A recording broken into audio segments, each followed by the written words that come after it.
AM Hendro Priyono yang bernama lengkap Abdullah Mahmud Hendro Priyono memiliki jejak mengagumkan sebagai seorang jenderal TNI. Di zamannya, AM Hendro Priyono menjadi ujung tombak pertempuran pasukan elit Kopasanda yang kini bernama Kopassus.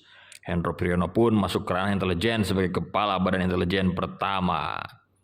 Selama berkarir di dunia militer, AM Hendro Priyono terlibat dalam sejumlah operasi yang membesarkan namanya. AM Hendro Priyono pernah melakukan aksi heroik bertempur dengan pasukan gerilya rakyat Sarawak (PGRS) dan pasukan rakyat Kalimantan Utara (Paraku). Awalnya, pemerintah Soekarno sengaja membentuk pasukan gerilya saat konfrontasi Indonesia-Malaysia pada 63-66. PGRS dan Paraku dilatih secara khusus oleh TNI di Surabaya, Bandung, dan Bogor. Namun, ketika kekuasaan Indonesia berpindah tangan pada Soeharto, anak asuh TNI itu justru berbalik menjadi musuh. Soeharto memutuskan berdamai dengan Malaysia, kemudian pasukan gerilya itu diminta untuk menurunkan senjata. Namun, PGRS dan Paraku rupanya mengabaikan permintaan itu. Mau tak mau, pihak TNI pun harus menertibkan aksi para gerilyawan itu.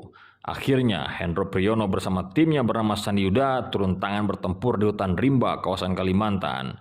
Sandi Yuda ini merupakan satuan intelijen tempur milik pasukan elit yang kini bernama Kopassus. Awalnya, Hendro Priyono berusaha keras untuk mengambil hati lawan tanpa tindakan keras. Tim Sandi Yuda ini beberapa kali berhasil mencuri simpati mereka. Satu di antaranya dengan Wong Kecok, komandan PGRS. Namun tak semua bisa diselesaikan secara baik-baik. Pada akhirnya, pilihan terakhir pun dilakukan tim Sandi Yuda, yakni menggunakan tindakan keras. Mulai dari penculikan dan interogasi hingga melakukan perlawanan.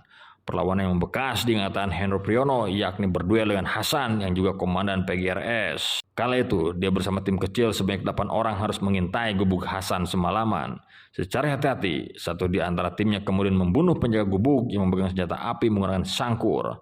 Kemudian AM Hendro Priyono pun harus menembak Hasan untuk melumpuhkan lawannya itu. Ia bahkan membanting tubuh Hasan menggunakan jurus bela dirinya. Duel sengit satu lawan satu itu dilakukan Hendro Priyono untuk menumbangkan lawan. Paha dan jari-jarinya terluka parah terkena sangkur Hasan. Serangan Hasan itu bahkan menyaris mengenai dada Hendro Priyono. Pertempurannya di Kalimantan dia tulis dalam buku berjudul Operasi Sandi Yuda Menumpas Gerakan Kladestin. Keandalannya dalam berbagai operasi pertempuran membuat AM Hendro Priyono dipercaya sebagai kepala BIN.